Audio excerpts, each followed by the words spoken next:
नमस्कार, मैं हूं मनस्वी जैन और आप देख रहे हैं अलर्ट राजस्थान न्यूज। खबरों का सिलसिला शुरू करने से पहले नजर डालते हैं अब तक की हेडलाइंस पर।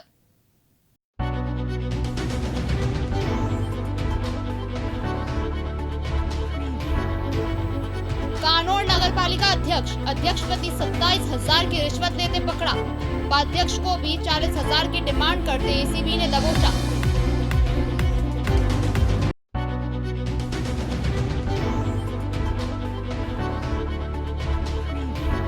आयर नदी के पेटे में मगरमच्छ दिखने से क्षेत्र में फैली सनसनी।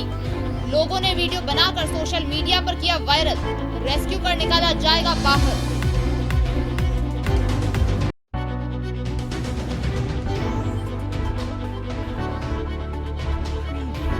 जिला स्तरीय जन सुनवाई हुई आयोजित। बड़ी संख्या में पहुंचे परिवादी। कलेक्टर ने जल्द से जल्द समस्या का समाधान करने के दिए निर्देश।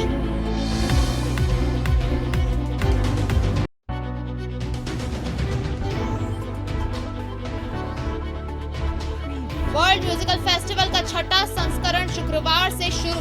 दुनिया भर से 120 जाने माने म्यूजिशियन परफॉर्मेंस देते आएंगे नजर।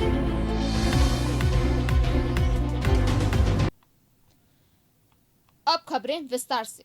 सबसे पहले बात करते हैं रिश्वत लेते पकड़ी गई पालिका अध्यक्ष की। उदयपुर में कानोड़ नगर पालिका के अध्यक्ष के पति को रंगे हाथों रिश्वत लेते और उपाध्यक्ष को रिश्वत की डिमांड करते हुए एसीबी की टीम ने गुरुवार को पकड़ लिया। अध्यक्ष और उपाध्यक्ष दोनों ने अलग अलग मामले में रिश्वत मांगी। अध्यक्ष चंदा मीणा और उसके पति सत्यनारायण मीणा ने ठेकेदार से नगर पालिका में कंप्यूटर सामग्री सप्लाई के लिए बिल भुगतान की एवज में रिश्वत मांगी थी। इसके लिए वे ठेकेदार से 80,000 रुपए की रिश्वत ले चुके थे। फिर 30,000 रुपए की रिश्वत की और डिमांड करने लगे।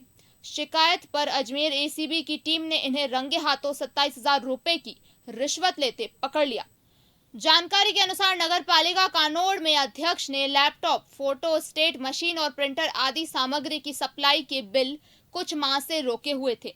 इन्हें पास नहीं किया जा रहा था, इसलिए ठेकेदार से 80,000 रुपए की रिश्वत लेने के बाद 30,000 रुपए की और डिमांड की गई। शिकायत पर एसीबी की टीम ने इन्हें पकड़ने के लिए योजना बना ली। गुरुवार दोपहर को जब ठेकेदार द्वारा 30,000 रुपए नगर पालिका अध्यक्ष चंदा मीणा की मौजूदगी में उसके पति सत्यनारायण मीणा ने लिए, फिर उसने ये पैसे जैसे ही अपने पैंट में रखे तो एसीबी की टीम ने उन्हें वहीं दबोच लिया। इधर आरोपी उपाध्यक्ष नरेंद्र बाबेल द्वारा नगर पालिका में बिल पास करने की एवज में कमीशन के रूप में 40,000 रुपए मांगे गए। नरेंद्र ने ठेकेदार को बोला कि वह 40,000 रुपए से एक भी रुपया कम नहीं लेगा। यह रिश्वत नगर पालिका में सेल्फी पॉइंट पर ओपन जिम के नाम के कमीशन के रूप में ली जा रही है।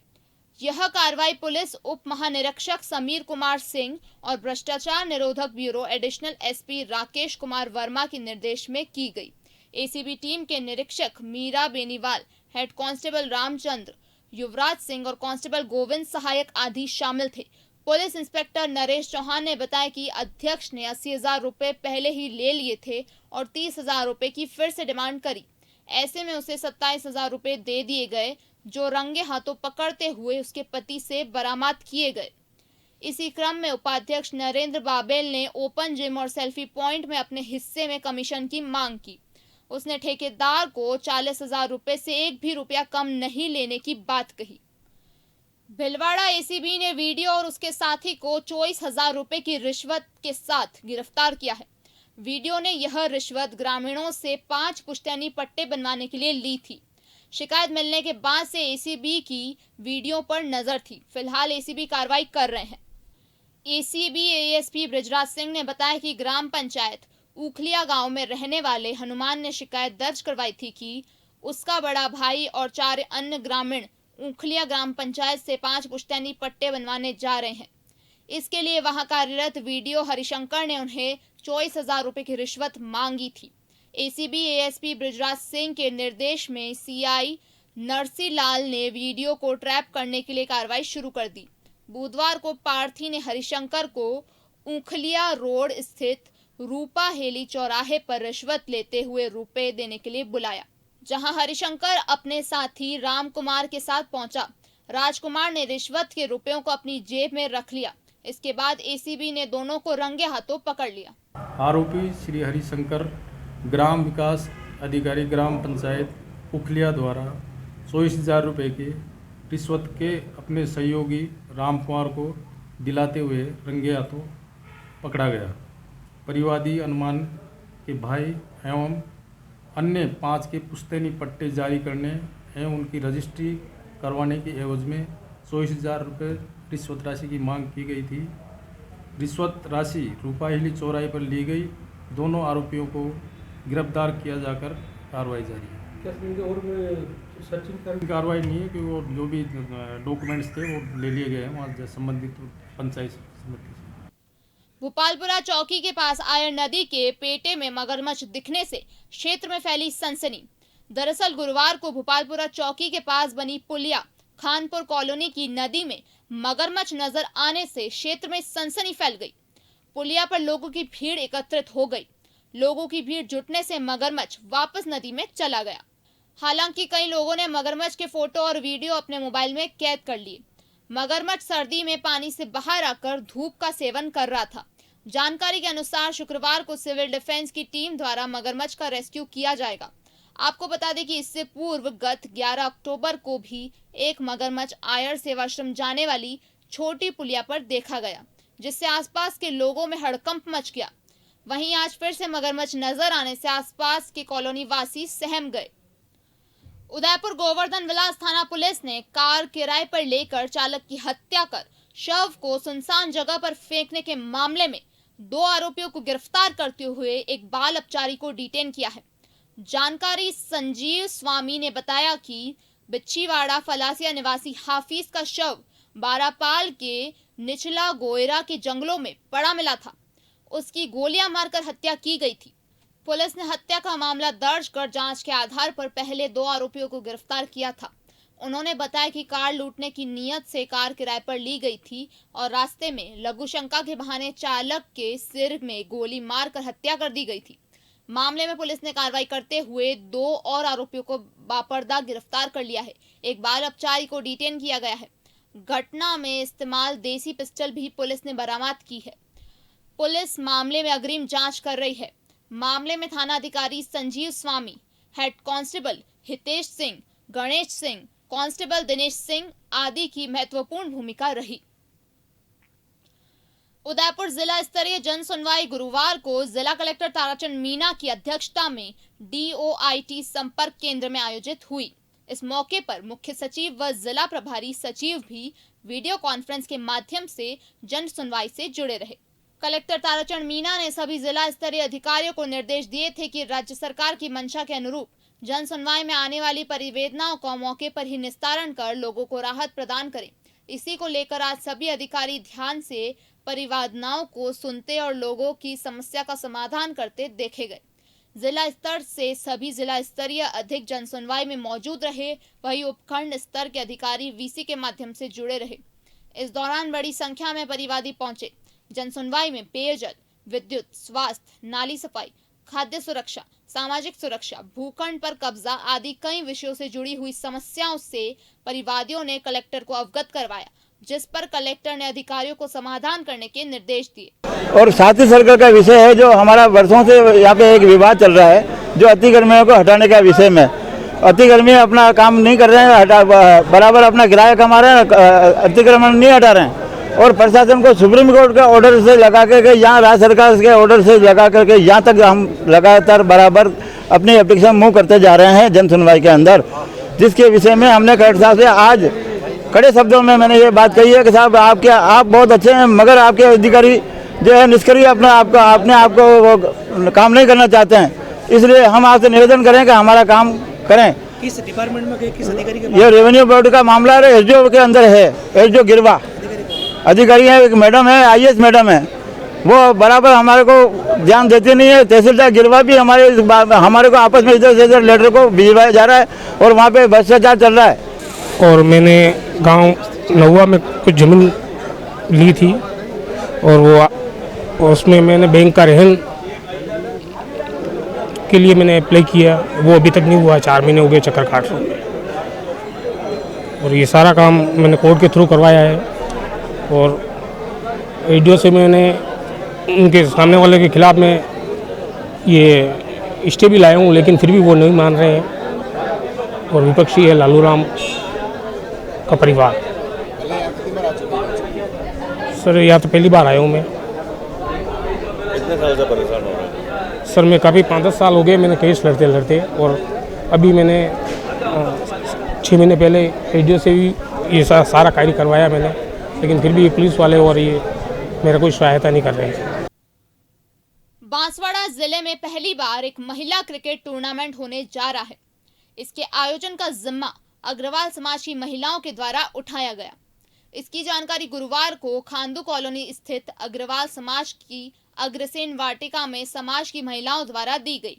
अग्रवाल समाज में महिला मंडल की अध्यक्ष निर्मला अग्रवाल, सचिव प्रियंका गुप्ता, मंत्री आशा गुप्ता और कोषाध्यक्ष अनीता गुप्ता के द्वारा संयुक्त रूप से प्रेस वार्ता में कई प्रकार की जानकारियां दी गई। अग्रवाल ने बताया कि इस टूर्नामेंट में 4 टीमें शामिल होंगी, जिनके नाम अग्रोहा, सिंधी उड़ान और कंसारा नाम से टीम का चयन किया गया। सभी मैच 10 ओवर के खेले जाएंगे। एक दिवसीय टूर्नामेंट में स्कोरिंग एम्पायर व अन्य सभी व्यवस्थाएं महिलाओं के द्वारा ही संभाली जाएंगी। साथ ही बताया जाएगा कि इस टूर्नामेंट का फाइनल शुक्रवार दोपहर बाद 3:30 बजे भारत माता मंदिर के निकट स्थित राती तलाई खेल मैदान में होगा। लीग के सभी मैच भी यहीं पर खेले जाएंगे। सचिव गुप्ता ने बताया कि सभी टीमों का ड्रेस कोड अलग अलग है, ऐसे में खेल को देखने में भी लोगों को अच्छा लगेगा।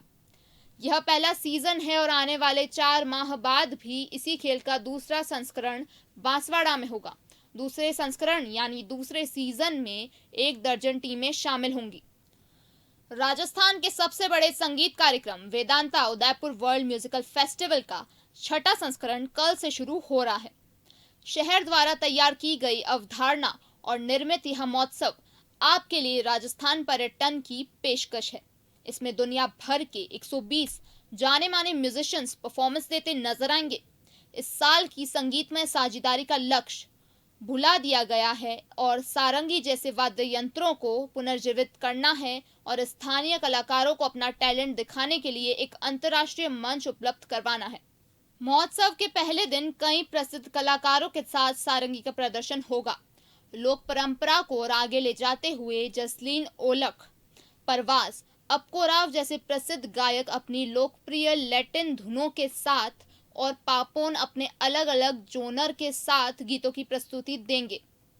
दूसरे दिन जाने माने वायलिन वादक नंदिनी शंकर, ब्रूनो लोई और जोनाथन डेला मारियाना जैसे कलाकार होंगे, जो इटली के लोनेन दास वाद्य यंत्र का प्रदर्शन करेंगे। इस कार्यक्रम के मौके पर संजीव भार्गव, फाउंडर डायरेक्टर सेहर, का कहना है कि सेहर की हमारी टीम ने इस महोत्सव को 6ठे साल तक पहुंचाने में काफी मेहनत की है। हमें इस बात की बेहद खुशी है कि इतने सालों में दर्शकों का सपोर्ट काफी ज्यादा रहा है। यह दुनिया का सबसे बड़ा संगीत समारोह बन गया है। सिर्फ भारत में ही नहीं बल्कि पूरी दुनिया में इस साल में लाइन अप में दुनिया भर की विश्व स्तरीय परफॉर्मेंस देखने को मिलेगी। साथ ही साथ सारंगी को इस एडिशन में प्रमुख वाद्य यंत्र के रूप में शामिल होते हुए मौका मिला। मुझे उम्मीद है कि उदयपुर और भारत की जनता 1 साल के अंतराल के बाद इस अनुभव का लुत्फ उठाएंगी।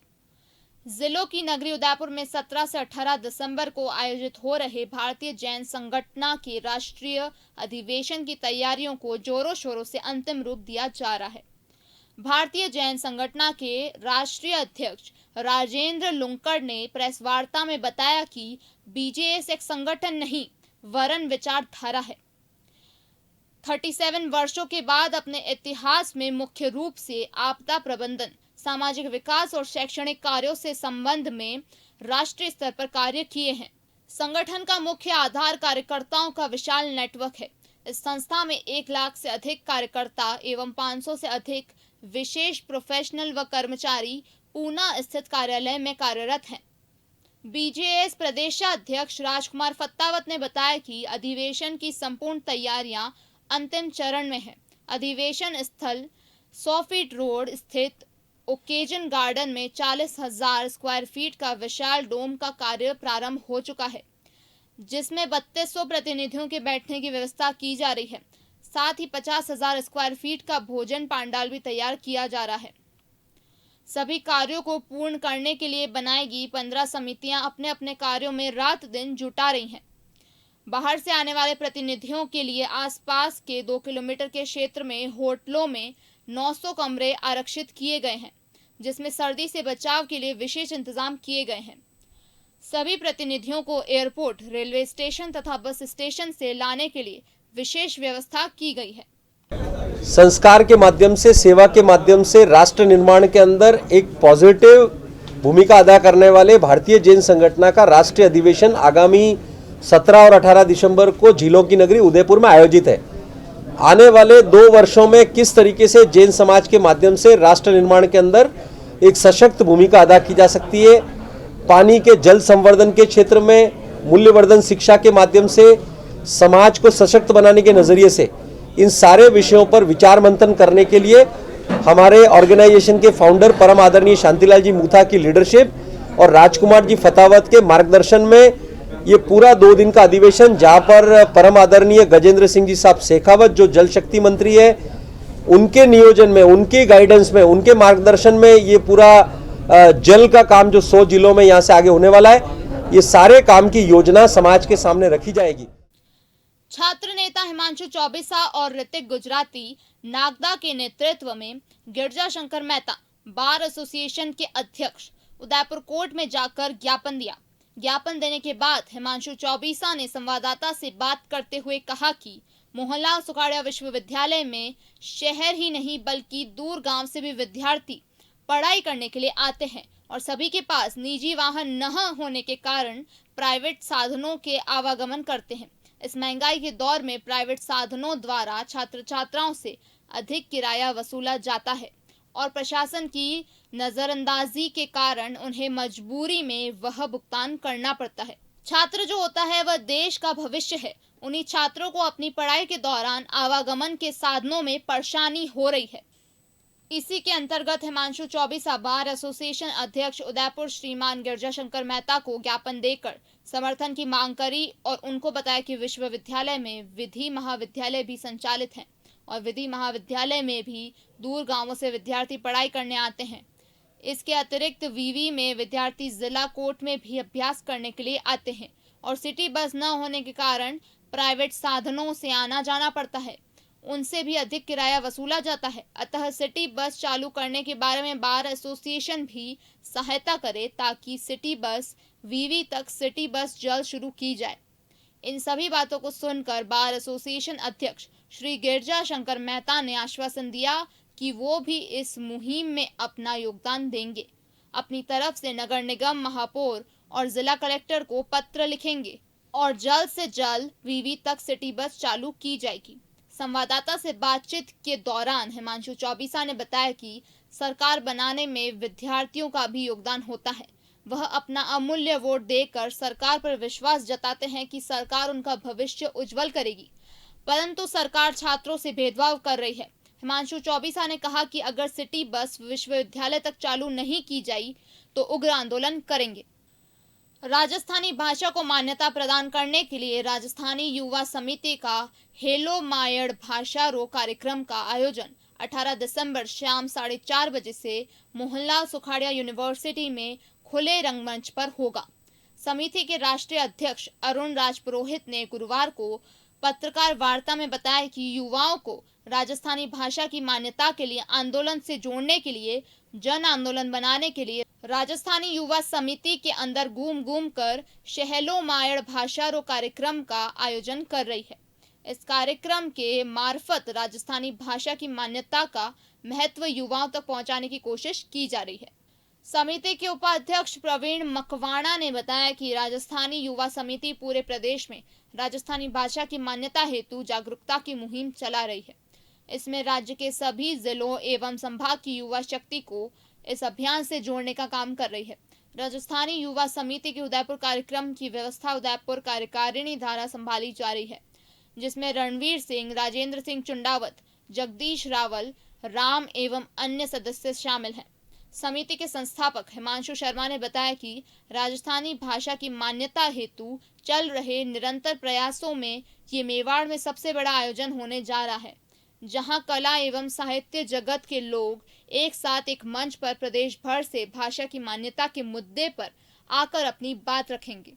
राजस्थानी युवा समिति के सदस्य हर जिले में इस आयोजन में पहुंच रहे हैं। राजवीर सिंह चलकोई ने बताया कि राजस्थानी भाषा की मान्यता के लिए हो रहे आयोजन में जुड़ने के लिए सभी मेवाड़ वासियों का सहयोग एवं साथ अपेक्षित है। मारो नाम हिमांशु है। राजस्थानी युवा समिति जी की है पूरे राजस्थान रे संभाग स्तर माते और जिला स्तर माते घूम घूम ने हेलो मायड़ भाषा नाम रू एक कार्यक्रम कर रही है, जिको आंदोलन रो एक हिस्सो है माने जिसमें मैं जाने युवाओं ने जोड़ रहे हाँ। आप रे उदयपुर रे माने पूरा मेवाड़ संभाग में पूरा उदयपुर संभाग रे माने जी का है 18 दिसंबर ने सिंजारा 4:30 बजे मोहनलाल सुखाड़िया यूनिवर्सिटी रे खुलो रंगमंच को है भी मैं राजस्थानी विभाग रे भेड़ापरे माने एक आयोजन हेरियो है भी माने कोई भी आ सके, प्रवेश निःशुल्क है बिल्कुल। 4:30 बजे व्यवस्था है कि गेट खुल जाला और आप आने बैठ सको। इन माने कौन कौन आ रहा है? राजस्थानी युवा समिति रा तमाम सदस्य अलग अलग जिलाओं पूग रहा है अटे। इन अलावा आप रहे मेवाड़ी बाई है जी की जिगीशा जोशी वे पधार रहा है। इन अलावा राजवीर सिंह चलकोई जी का इतिहास अध्यापक है वे पधार रहा है। इन अलावा बहुत सारी लंबी सी फेयर लिस्ट है इनमाने। ज्योतिपुंज जी पधार रहा है इनमाने। वीसी साहब रावनी बात है इनमाने। इन अलावा रजिस्ट्रार साहब पधार रहा है इनमाने। इन अलावा जी का प्रियंका दवे जी है मारवाड़ी उड़नपरी वे पधार रहा है इनमाने। चिराग सैन आप उदयपुर जी का एक सिंगर है वे पधार रहा है इनमाने। बहुत सारा इन्फ्लुएंसर्स, बहुत सारा साहित्यकार जिका राजस्थानी में कंटेंट बढ़ावे वे सब आ रहा है। और राजस्थानी रे विषय में जन जन तक बात पुगानी है, युवाओं ने साथ जोड़ना है। इन वास्ते 18 दिसंबर ने 4:30 बजे हिंदी में अगर आप चाहो तो मैं बोल दूं, बाकी लोगों ने भी समझ में आए। इन वास्ते 18 दिसंबर को 4:30 बजे मोहनलाल सुखाड़िया के ओपन स्टेज खुले रंग मंच पर सब लोग सादर आमंत्रित है। आप लोग पधारिए। संभागीय अनुसूचित जाति जनजाति संघर्ष मोर्चा ने संभागीय आयुक्त कार्यालय के बाहर प्रदर्शन करते हुए बुधवार को राजस्थान सरकार द्वारा जारी की गई राजस्थान कर्मचारी चयन बोर्ड की विज्ञप्ति में बदलाव कर इसे पुनः जारी करने की मांग की। संभागीय अनुसूचित जाति जनजाति संघर्ष मोर्चा के अध्यक्ष डॉक्टर मानसिंह नीनामा का कहना है कि बुधवार को राजस्थान सरकार ने विज्ञप्ति जारी कर अनुसूचित क्षेत्र के सभी वर्ग के अभ्यर्थियों के लिए लेवल 1 में मात्र 1808 पद आवंटित किए हैं, जबकि टीएसपी क्षेत्र का 19 मई 2018 के बाद विस्तार हुआ था। ऐसे में यह पद काफी कम है। डॉक्टर नीनामा ने कहा कि हमारी मांग है कि तृतीय श्रेणी शिक्षक भर्ती 2022 में अनुसूचित क्षेत्र के पदों में बढ़ोतरी की जाए। अनुसूचित क्षेत्र में कार्यरत गैर अनुसूचित क्षेत्र के शिक्षकों का स्थानांतरण उनके गृह जिले में करें। रिक्त पदों की गणना पर पुनः विज्ञप्ति जारी की जाए। इसके साथ ही अनुसूचित क्षेत्र के अभ्यर्थियों के लिए विभिन्न भर्तियों के 35% की पात्रता को समाप्त किया जाए। अगर सरकार ने हमारी मांगों को पूरा नहीं किया तो आने वाले समय में उग्र आंदोलन किया जाएगा। तो हमारे युवा यहाँ पे हम कमिश्नर साहब को ज्ञापन देने आए हैं। कल राजस्थान सरकार के द्वारा कर्मचारी सेना बोर्ड द्वारा एक विज्ञापन जारी किया, जिसमें शिक्षक भर्ती लेवल 1 और लेवल 2 में करीब 48,000 पदों का विज्ञापन जारी किया, जिसमें लेवल 1 के 21,000 कुल पद थे। उसमें से उदयपुर संभाग जो टीएसपी क्षेत्र कहलाता है, अनुसूचित क्षेत्र के अंदर सभी वर्गों के, सामान्य हो, ओबीसी हो, एसटी हो, एससी हो, सभी वर्गों को मिला के केवल 1708 कुछ पद दिए हैं, जो कि बिल्कुल नहीं के बराबर नगण्य पद है। तो हम सरकार से मांग करने आए हैं कि सरकार इस वापस एग्जामाइन करें। टीएसपी क्षेत्र का विस्तार हो गया 19 मई 2018 को, उसके बाद बहुत बड़ा एरिया बढ़ गया, लेकिन पदों को अभी ना तो क्रिएट किया और इतने कम पद दिए, उससे युवा में आक्रोश है। रीट 2022 में पद राज्य सरकार ने जो अभी विज्ञप्ति जारी की है, इसमें बहुत ही कम पद दिए हैं। हम राज्य सरकार से मांग करते हैं कि ये पद बढ़ाएं, ताकि यहाँ के जो 1 करोड़ की आबादी को जो नगण्य पद मिले हैं, हर एक भर्ती में यहाँ टीएसपी के अभ्यर्थियों के साथ में अन्याय हो रहा है। साथ ही हम शिक्षा विभाग द्वारा या हाई कोर्ट और शासन सचिव द्वारा डीपीसी के लिए ऑर्डर जो जारी किए हैं, उसमें शिक्षकों की पदोन्नति को भी तुरंत प्रभाव से करने के आदेश जारी हुए। उसके बावजूद भी टीएसपी क्षेत्र के शिक्षा विभाग अभी तक इस नींद में है और अभी तक उनकी डीपीसी नहीं हुई। अगर उनकी डीपीसी होती है तो यहाँ तृतीय श्रेणी शिक्षकों के पद खाली होंगे। गुरुवार को अखिल राजस्थान राज्य कर्मचारी संयुक्त महासंघ ने मुख्य सचिव के नाम का 15 सूत्रीय मांगों का एक ज्ञापन जिला कलेक्टर को सौंपा। अखिल राजस्थान राज्य कर्मचारी संयुक्त महासंघ के जिलाध्यक्ष शेर सिंह चौहान ने बताया कि महासंघ द्वारा सरकार और प्रशासन से 15 सूत्रीय मांगों के निस्तारण के लिए बार बार निवेदन किया जा रहा है। चौहान ने बताया कि महासंघ के प्रतिनिधियों ने बताया कि 16 नवंबर को प्रदेश की मुख्य सचिव उषा शर्मा को ज्ञापन भेजकर 30 नवंबर तक मांगों का निस्तारण करने की मांग की थी और मांगों का निस्तारण नहीं करने पर आंदोलन की चेतावनी दी थी, लेकिन अभी तक मांगों को पूरा नहीं किया गया है। चौहान ने बताया कि मुख्यमंत्री ने भी कई बार महासंघ की मांगों को उचित मानते हुए निस्तारण का आश्वासन दिया था। चौहान ने बताया कि सरकार और प्रशासन द्वारा कर्मचारियों के साथ धोखा किया जा रहा है। चौहान ने बताया कि आज जिला कलेक्टर को ज्ञापन सौंपकर मांग की गई थी कि यदि सरकार महासंघ की 15 सूत्रीय मांगों को जल्द से जल्द पूरा नहीं करती है तो उग्र आंदोलन किया जाएगा, जिसकी समस्त जिम्मेदारी सरकार की होगी। राजस्थान राज्य कर्मचारी संयुक्त महासंघ द्वारा आज पूरे प्रदेश में प्रत्येक जिला मुख्यालय पे प्रदेश के 8 लाख कर्मचारियों की मांगों को 15 सूत्री मांगों को लेकर हम ज्ञापन दे रहे हैं और सरकार से आगाह कर रहे हैं कि आपके 4 साल के कार्यकाल में शासन और सरकार से हमारे महासंघ ने बार बार वार्ताएं की, उसके बाद में भी जो हमारी प्रमुख मांगे कर्मचारियों उनका समाधान नहीं हुआ है और सरकार को हम चेतावनी देना चाहते हैं कि आने वाले समय में अगर इन कर्मचारियों की मांगों का समाधान नहीं किया जाता है तो 8 लाख राजस्थान का कर्मचारी सड़क पर उतरेगा और आने वाले समय में इससे भी बहुत बड़ा आंदोलन करेगा, सरकार का असहयोग करेगा, जिसकी सारी जिम्मेदारी कर्मचारी संघ की इनकी सरकार की होगी। राजसमंद जिला जन अभाव अभियोग निराकरण एवं सतर्कता समिति की बैठक आज जिला कलेक्टर नीलाभ सक्सेना की अध्यक्षता में हुई। इस बैठक में 3 एजेंडे रखे गए जिन पर चर्चा की गई। एक का निस्तारण किया गया जबकि 2 अगली बैठक के लिए फॉरवर्ड कर दिए गए। वहीं इस बैठक के बाद जिला स्तरीय जन सुनवाई का आयोजन किया गया, जिसमें प्रमुख रूप से बिजली पानी अतिक्रमण, पेंशन और सड़क संबंधित समस्याएं जिले भर से आए फरियादियों ने रखी। विभिन्न उपखंड के अधिकारी भी वीडियो कॉन्फ्रेंसिंग के माध्यम से इस बैठक से जुड़े। कलेक्टर ने कई बार समस्याओं पर हाथों हाथ संबंधित अधिकारियों को फोन लगाया और मौके पर ही समस्याओं के समाधान के लिए निर्देश दिए। राजस्थान श्रम कल्याण सलाहकार बोर्ड जयपुर के उपाध्यक्ष जगदीश राज श्रीमाली व जिला कलेक्टर ताराचंद मीना के निर्देशानुसार नगर निगम श्रम कल्याण विभाग जग विद्या ट्रस्ट के संयुक्त तत्वाधान में तृतीय चरण का शिविर का उद्घाटन गांधीनगर ओड बस्ती वार्ड नंबर 8 की श्रमिक बस्ती में शिविर का आयोजन किया गया। शिविर संयोजक सौरभ गुप्ता ने बताया कि इंदिरा गांधी शहरी रोजगार गारंटी जॉब कार्ड तीसरे चरण का शिविर उद्घाटन मुख्य अतिथि श्रम सलाहकार बोर्ड उपाध्यक्ष राज्य मंत्री श्री जगदीश राज श्रीमाली ने उद्घाटन किया। तृतीय चरण के 18 शिविर में भारत सरकार द्वारा संचालित ई श्रम कार्ड एवं Indira Gandhi credit card loan योजनाओं से जोड़ने के लिए रोजगार गारंटी शिविर का आयोजन किया गया। सभी संगठन एवं समाज सेवियों के माध्यम से घर घर जागरूकता अभियान चलाकर रोजगार गारंटी योजना से सीधा जोड़ा जा रहा है। मुख्य अतिथि जगदीश राज श्रीमाली ने अपने विचार व्यक्त करते हुए कहा कि राजस्थान सरकार इंदिरा गांधी शहरी रोजगार गारंटी जॉब कार्ड योजना लेकर आई है। इस योजना के अंतर्गत जरूरतमंद श्रमिक अपना जॉब कार्ड बनवाकर 100 दिनों तक रोजगार पा सकते हैं। इसके साथ ही 100 दिन रोजगार पूर्ण करने वाले श्रमिकों को सरकार की सभी कल्याणकारी योजनाओं से जोड़ा जाएगा। अभी बड़ी संख्या में जॉब कार्ड बनवाए जा रहे हैं।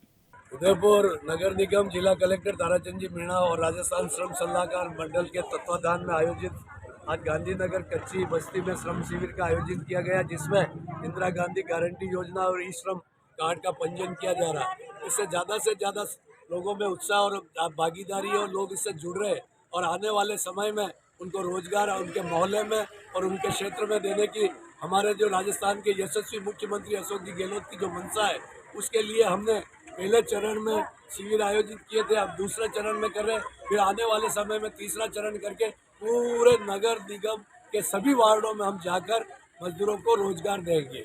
ये हमारे कांग्रेस पार्टी और राजस्थान के यशस्वी मुख्यमंत्री अशोक जी गहलोत की परिकल्पना है और जिसको साकार करने के लिए श्रम विभाग, नगर निगम और सभी लोग जगविद्या ट्रस्ट और हमारे सभी लोग भाई सौरभ गुप्ता जी और गोविंद जी और इसके जो हमारे बराबर कार्यक्रम कर रहे हैं उसके लिए ये 18वां शिविर आज हमारे पार्षद हिदायतुल्लाह जी के क्षेत्र में हो रहा है। आने वाले समय में अन्य और भी हम शिविर आयोजित करके ज़्यादा से ज़्यादा लोगों को रोजगार गारंटी शहरी योजना से जोड़ेंगे। चलते चलते नजर डालते अब तक की हेडलाइंस पर।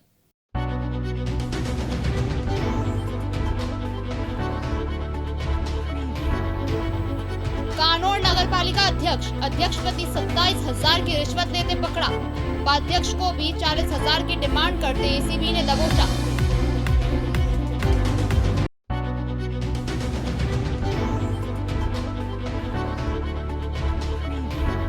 आयर नदी के पेटे में मगरमच्छ दिखने से क्षेत्र में फैली सनसनी। लोगों ने वीडियो बनाकर सोशल मीडिया पर किया वायरल। रेस्क्यू कर निकाला जाएगा बाहर।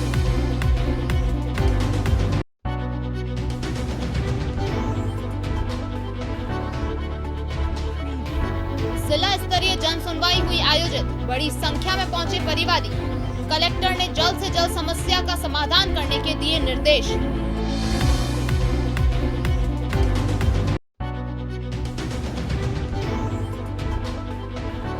वर्ल्ड म्यूजिकल फेस्टिवल का छठा संस्करण शुक्रवार से शुरू। दुनिया भर से 120 जाने माने म्यूजिशियन परफॉर्मेंस देते आएंगे नजर।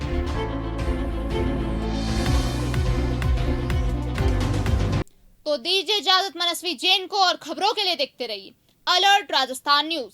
नमस्कार।